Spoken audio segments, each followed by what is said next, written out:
Question कैसे करेंगे sir?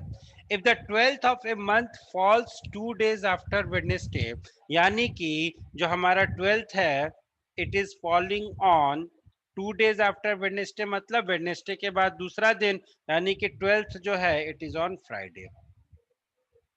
और मुझे बताना है कि 28th को कौन सा दिन है। तो सबसे पहले मैं काउंट कर लेता हूं कि 28th और 12th के बीच में कितने डेज हैं। So there are basically 28th minus 12th, that is 16 days.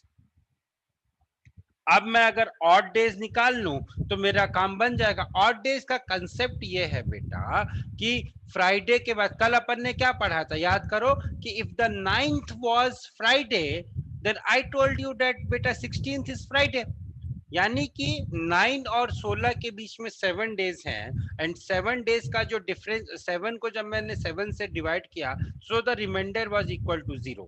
So if the remainder is coming out to be 0, तो हमारा करेंट डे, हमारा करंट डेट जिस भी दिन पे होगा, हमारा रिक्वायर्ड डे उसी दिन पे होगा। अगर मान लो रिमाइंडर 1 आता है तो एक दिन बढ़ा दो, रिमाइंडर 2 आता है तो एक दिन घटा दो, एक दिन बढ़ा दो, और अगर रिमाइंडर -1 आता है तो एक दिन कम कर दो।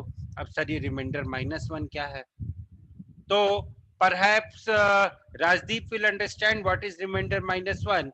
Others I will explain. Others I'll explain you. ठीक है? So here I am getting that the difference between 28th and 12th is 16 days. अब मैं 16 को जब मैं 12 से 7 से डिवाइड करता हूँ, so the remainder I am getting here is 2। यानी कि जो मेरा रिक्वायर्ड डे होगा that will be 2 days after Friday। Friday के बाद अगला दिन कौन सा आता है? सैटरडे। सैटरडे के बाद अगला दिन कौन सा आता है? Sunday. So my correct answer of this question will be Sunday.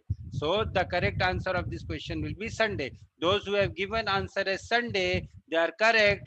Those who have given other answers, Friday क्यों दे रहे थे भाई आप लोग? Most of you have given Friday as the answer. Why? Please tell me Just why I'm you giving some.